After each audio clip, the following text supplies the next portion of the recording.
Hi, this is Nolan from Benchmark, and in today's video I'm going to be showing you how to delete a project inside of Juniper's Uinta. So what I'm going to do to begin here is I'm on my main screen with all of my different available projects, and what I'm going to do is I'm going to select the checkbox next to one of these projects. In this case, I'm going to select my Benchmark project name, and then at the bottom here I'm going to get a menu with three different options, being delete, edit, and export. Now, it may surprise you, but by the title of this video, we are going to try to delete a project, so I'm going to select the delete option. That's going to then bring up a menu here that says confirm delete. Are you sure you want to delete the benchmark_project name? And I do actually want to delete it, and please note you cannot undo this once you are finished deleting the project, but what I'm going to do is I'm going to click on delete, and that is going to confirm the deletion of my project.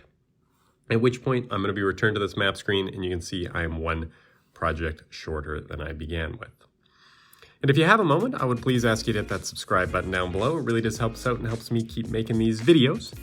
And if you have any questions about anything you've seen in today's video or any questions about anything you've seen on our YouTube channel, please give us a call at 1-888-286-3204 or visit us on the web at bench-mark.ca.